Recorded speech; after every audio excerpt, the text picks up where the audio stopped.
नमस्कार मित्रों को फिर से बहुत बहुत स्वागत है आप सभी का इंस्टा गुरुजी में, जहां पर आज मैं आप सभी के लिए देखो लेकर आया हूं आपका जो कल टेस्ट हुआ था उसका एक बहुत ही शानदार सा रिजल्ट। कल जो आपका टेस्ट था बड़ा शानदार, आप सबने देखो उसके अंदर परफॉर्म किया और उसका जो परिणाम है वो क्या रहा, ये सारा का सारा जो पिटारा है वो आप सबके सामने अभी थोड़ी सी देर में मैं खोलने वाला हूँ। उससे पहले आप सभी को आज के सब पावन पर्व रक्षाबंधन की आप सभी को मेरे हृदय की सारी गहराइयों से हार्दिक शुभकामनाएं और हार्दिक आपको जो ये कोरोना काल चल रहा है इसके अंदर समृद्धि मिले, खुशी मिले, खुशहाली मिले, इन सभी और आपके जो रिश्ते हैं वो और ज़्यादा पहले से भी प्रगाढ़ हो। इन सारी शुभकामनाओं के साथ मैं आज के दिन की शुरुआत करता हूँ। आप सभी को हैप्पी रक्षाबंधन। इसके बाद देखो मैं फटाफट बिना कोई ज़्यादा आपका समय व्यतीत किए आज के इस रिजल्ट पर आऊँगा।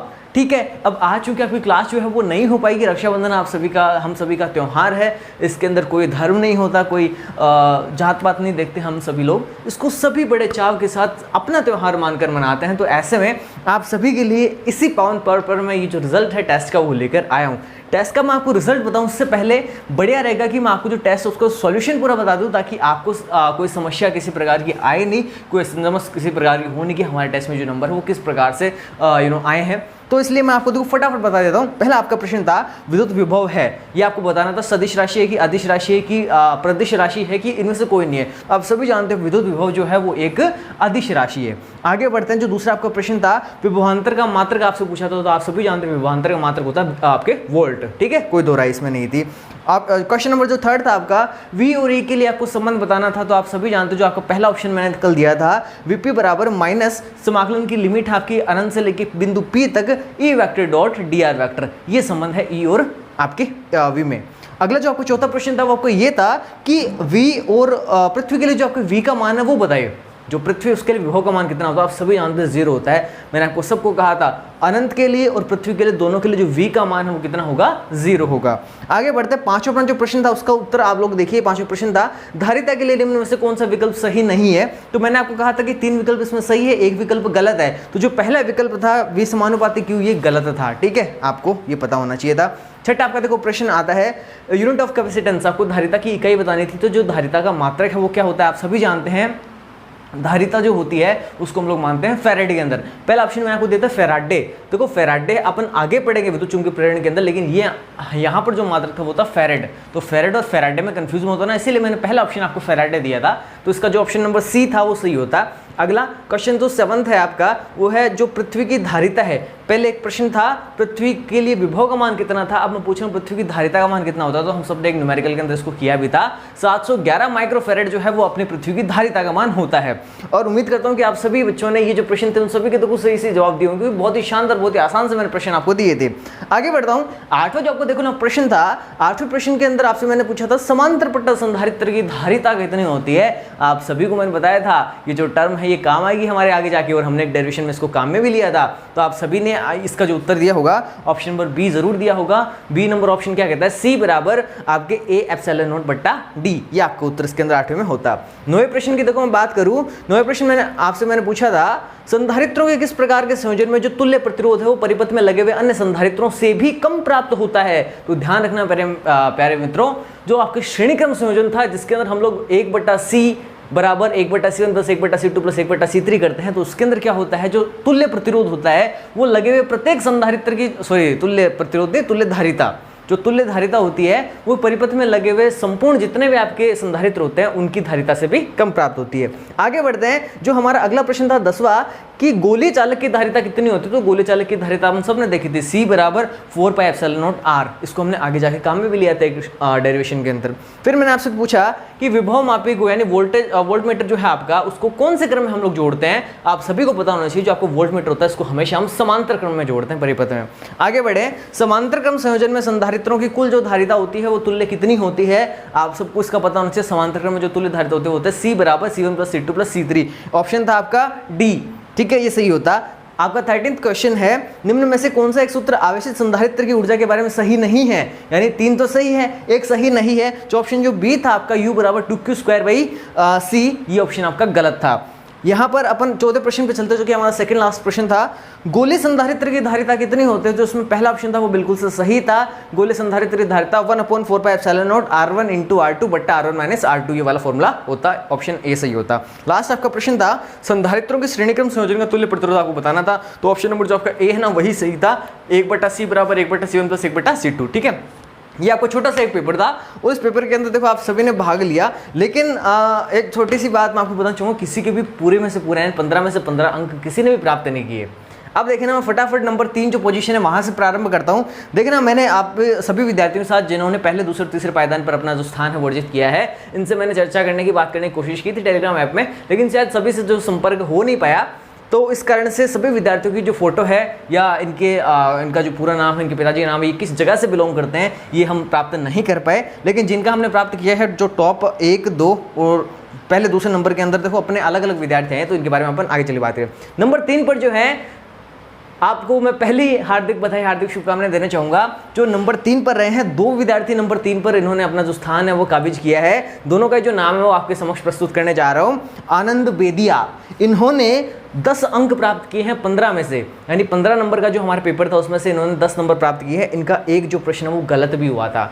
इनसे हमारा संपर्क नहीं हो पाया, तो अनफॉर्चुनेटली हम इनकी जो तस्वीर है वो हम आपको नहीं प्रदर्शित कर पाएंगे। अजय दिलीप, ये भी 3rd पोजीशन पे रहे हैं, इन्होंने भी 15 में से जो है 10 अंक प्राप्त किए हैं और इनके 3 प्रश्न गलत हुए हैं, तो इनकी नेगेटिव ज़्यादा थे, तो इसलिए 3rd नंबर पर इनको, 3rd वाली पोजीशन पर इनको दूसरा स्थान मिला है। ठीक है, तो आप दोनों को भी बहुत बहुत शुभकामनाएं। अगली बार आप लोग ये प्रयास करना कि जो पहला पायदान है वो आपके पास हो। बहुत बहुत शुभकामनाएं आपको एक बार फिर से। अगले बात करते हैं जो नंबर दूसरे पायदान पे हमारे यहाँ रहे हैं, तो नंबर दूसरा जो पायदान है इसके ऊपर सबसे पहले मैं नाम लेना चाहूँगा DK चौधरी का, जिन्होंने कि 11 अंक प्राप्त किए हैं 15 में से, यानी 11 नंबर आए इनके 15 में से, और इनका एक जो प्रश्न था वो गलत हुआ। इनसे भी हमारा संपर्क नहीं हो पाया, तो इसलिए हम इनकी भी जो तस्वीर आपके समक्ष प्रस्तुत नहीं कर पाएंगे। शायद इनका जो टेलीग्राम हमारा चैनल है उसमें DK चौधरी नाम से इनका अकाउंट नहीं है, कोई और अदर नाम से, इस कारण से हमारे इनसे संपर्क नहीं हो पाया। तो आप सभी से देखो मैं विनती करूँगा कि आप जिस नाम से यूट्यूब चैनल पर हैं आपका वही नाम यदि टेलीग्राम ऐप के अंदर हो तो ज़्यादा अच्छा रहेगा, या फिर अगर आप उस नाम से नहीं रखते अपने टेलीग्राम ऐप, तो आप जो उसका बायो होता है उसके अंदर आप अपना जो असली नाम है या फिर जो यूट्यूब वाला नाम है वो उसका लिख के रखें, ताकि हमें पता चल जाए कि किस विद्यार्थी से हमें जो है संपर्क करना है। एक बार फिर से आपको DK चौधरी जी बहुत बहुत शुभकामनाएं। नंबर दूसरे पर ही 2 विद्यार्थी हैं चूँकि यहाँ पे, तो पहले DK चौधरी और इसी नंबर पर यानी दूसरी पायदान पर हमारे रहे हैं राहुल कुमार जी, जिन्होंने कि 15 में से 11 अंक अर्जित किए हैं। तो 15 में से 11 अंक अर्जित करके ये भी दूसरे स्थान पर रहे, लेकिन इनके जो 3 प्रश्न हैं वो गलत हुए, 3 नेगेटिव रहे, जबकि DK चौधरी के एक प्रश्न जो है वो गलत हुआ था। अच्छा, राहुल कुमार जी से हमारा संपर्क हो गया। राहुल कुमार जी जो कि कल्याणपुर अलवर राजस्थान से ही बिलोंग करते हैं। इनका जो चित्र है वो आप सारे देख पा रहे होंगे यहाँ पे साइड में। और राहुल जो है अशिराम बालाई जी इनके पिताजी के नाम है, तो एक बार फिर से इनके पिताजी को भी हार्दिक शुभकामनाएं, और राहुल एक बार आपको फिर से हार्दिक शुभकामनाएं, और अगली बार आप प्रयास करना कि जो पहला पायदान है वो आपके पास हो। आगे बढ़ता हूँ, जो सबसे मोस्ट अवेटेड जो नंबर आता है टॉप लिस्ट का, यानी जो नंबर 1 पायदान पर है, यहाँ पर मैं आपको बताना चाहूँगा 3 विद्यार्थी हैं पहले पायदान के ऊपर, 3 विद्यार्थी हैं। तीनों ही विद्यार्थियों ने 15 में से 12 अंक अर्जित किए हैं। अधिकतम जो आंकड़ा है स्कोर करने का वो 12 ही रहा है आपका, और 12 अंक अर्जित करने वाले जो 3 विद्यार्थी हैं मैं क्रमशः इनके देखो नाम लेना चाहूँगा। सबसे पहले मैं नरपत सिंह राठौड़ का नाम लेना चाहूँगा। नरपत सिंह ने 12 प्रश्न जो है वो सही किए हैं 15 में से, 2 प्रश्न इनके गलत भी हुए हैं, 2 प्रश्न इन्होंने गलत भी किए। इनकी जो तस्वीर है वो तो हम आपको दिखा देंगे, हालांकि इनसे संपर्क नहीं हो पाया, तो उनके पिताजी के नाम और किस स्थान से बिलोंग करते हैं ये हम नहीं जान पाए। एक बार बहुत बहुत शुभकामनाएं आपको फिर से। इनके बाद पहले ही पायदान पर अगला नाम आता है जगदीश मेघवाल का, जिन्होंने 12 अंक अर्जित किए हैं 15 में से, और इनका एक जो प्रश्न था वो गलत हुआ। इनकी तस्वीर भी आप साइड में देख पा रहे हैं। जगदीश दानोदिया जो है, मांगीलाल जी इनके पिताजी के नाम है, वो सरदार से चूरू से बिलोंग करते हैं, चूरू राजस्थान से। ठीक है, तो बहुत बहुत शुभकामनाएं एक बार फिर से आपको जगदीश। आगे बढ़ते हैं, पहले ही पायदान पर जो सबसे लास्ट में अंत में जो नाम लेना चाहूँगा वो है पीहू विश्वकर्मा नाम से इनका यूट्यूब अकाउंट है, और इनका जो खुद का नाम है वो है मोहिनी विश्वकर्मा। पिताजी का नाम है इनका अशोक जी विश्वकर्मा, जो कि सिहोरा MP जबलपुर से बिलोंग करते हैं। तो एक बार फिर से पीहू या मोहिनी विश्वकर्मा, जो भी आपका नाम हो, मतलब निक नेम आपका पीहू है, और मोहिनी विश्वकर्मा इनका जो है पूरा नाम है, असली नाम है। आपको बहुत बहुत शुभकामनाएं। मध्य प्रदेश से बिलोंग करते हैं। तो इस बार जो है मैंने देखा इसमें रिजल्ट में जितने उससे भी संपर्क हो पाए सभी राजस्थान से बिलोंग करने वाले हैं, और एक मात्र जो है पीहू या मोहिनी विश्वकर्मा ये मध्य प्रदेश से बिलोंग करती है। इससे पहले जो हमारा टेस्ट हुआ था उसके अंदर यूपी से भी थे हमारे साथ में, जो टॉप लिस्ट के अंदर थे। इस वाले टेस्ट में भी थे टॉप लिस्ट के अंदर काफ़ी सारे विद्यार्थी। तो मित्रों ये था आपका देखो आज का परीक्षा परिणाम, जिसमें कि आपने सफलता अर्जित की। इनके अतिरिक्त कुछ विद्यार्थी ऐसे भी हैं जिन्होंने भाग तो लिया है लेकिन वो पहले, दूसरे और तीसरे पायदान पर नहीं आ सके। उनके भी देखो मैं स्कोर जो है वो आपको बताना चाहूँगा, क्योंकि सभी के मन में ये थोड़ा संशय रहता है कि हमारे कितने अंक आए। तो सभी को देखो आपको मैं खुश करने के लिए आप सबके जो अंक है वो भी आपके सामने प्रेषित करने जा रहा हूँ। अभी देखिए जैसे मैंने आपको बताया, जो पीहू है या मोहिनी विश्वकर्मा, इन्होंने 12 अंक प्राप्त किए हैं 15 में से, और ये टॉप स्थान पर रहे हैं। इनके अतिरिक्त राहुल कुमार जी, जिनका कि नाम भी मैंने टॉप लिस्ट में लिया था, जो सेकंड पायदान पे थे, इन्होंने 11 अंक अर्जित किए हैं। 3 प्रश्न इनके गलत हुए हैं। राम प्रसाद सैनी, इन्होंने 2 ही प्रश्न अटेम्प्ट किए थे, दोनों प्रश्न इनके सही थे। ठीक है, आगे बढ़ते हैं। आनंद बेदिया, जिन्होंने कि 10 जो प्रश्न है वो सही किए हैं, 1 प्रश्न जो है वो गलत किया था, 10 अंक इन्होंने प्राप्त किए, और ये भी जो है हमारे तीसरे पायदान पर आज रहे हैं। इनके बाद जगदीश मेघवाल, जिनके बारे में अभी मैंने चर्चा भी की थी, जो पहले पायदान पर रहे, 12 अंक इन्होंने अर्जित किए और 1 प्रश्न इनका गलत हुआ। कृष्णा प्रजापत, इन्होंने ज्वाइन किया था लेकिन किसी प्रश्न का सही जवाब इन्होंने नहीं दिया। इनके बाद अपन बात करें डीके चौधरी, जो कि हमारे यहाँ द्वितीय पायदान पे भी रहे हैं। इन्होंने जो स्कोर किया था, इनका स्कोर था 11 अंक का और 1 प्रश्न इन्होंने गलत किया था। इनके बाद नरपत सिंह राठौड़, जिन्होंने कि 12 अंक अर्जित किए थे और टॉप पर आज रहे हैं, 2 प्रश्न इनके गलत थे। इनके बाद अजय दिलीप, जिन्होंने कि 10 अंक प्राप्त किए हैं और 3 अंक जो 3 प्रश्न थे वो इन्होंने गलत भी अटैम्प्ट किए हैं। अमित शर्मा, जिन्होंने कि 9 प्रश्न जो है वो सही किए हैं और 5 प्रश्न इन्होंने गलत भी किए हैं, यानी 14 प्रश्न इन्होंने कुल अटेम्प्ट किए थे 15 में से, जिनमें से 9 प्रश्न इनके सही है और 5 जो प्रश्न वो इनके गलत थे।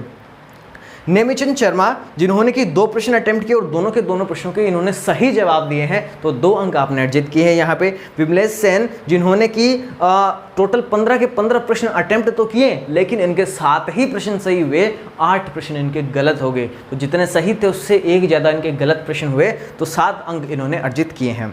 फिर आगे मैं बात करूँ युवराज यूवी जो नाम से एक इनका चैनल था, और युवराज काफ़ी पुराने विद्यार्थी भी, काफ़ी पहले से जुड़े हुए भी हैं।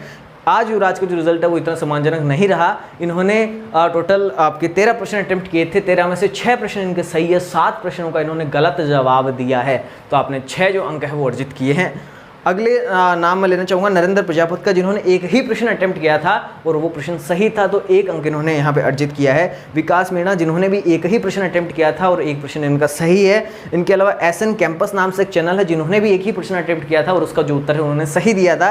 इनके बाद मैं बात करूँ राकेश ढाकर की, तो इन्होंने देखिए टोटल 7 प्रश्न अटेम्प्ट किए, जिनमें से 2 ही प्रश्न इनके सही हुए, 5 प्रश्न उन्होंने गलत अटेम्प्ट किए हैं। इनके बाद मैं बात करूँ कमलेश सिंह की, तो इन्होंने 3 अंक अर्जित किए हैं और 1 प्रश्न उन्होंने गलत किया है। टोटल इन्होंने 4 जो प्रश्न थे वो अटेम्प्ट किए थे। तो मित्रों ये था आपका पूरा का पूरा लेखा जोखा, जो कि आपने कल टेस्ट के अंदर अपना प्रदर्शन दिखाया। उम्मीद करता हूं कि आपका जो स्कोर है इससे आप संतुष्ट होंगे। यदि आपकी असंतुष्टि किसी प्रकार की है तो आप कमेंट के माध्यम से अपनी जो आपत्ति है वो दर्ज करा सकते हैं। एक बार फिर से आप सभी को जो हमारा रक्षाबंधन का एक पावन पर्व है उसकी हार्दिक शुभकामनाएं। बहुत ही धूमधाम से इस त्यौहार का मजा लीजिए, आनंद लीजिए, लेकिन सोशल डिस्टेंसिंग का पालन करते हुए। ठीक है, किसी प्रकार के नियम को हमें तोड़ना नहीं है, क्योंकि हमें ये बिल्कुल भी नहीं भूलना है कि कोरोना जो है वो जा चुका, कोरोना यहाँ पे है या नहीं है। ठीक है, इस बात के बारे में किसी को कोई संशय नहीं रहना चाहिए।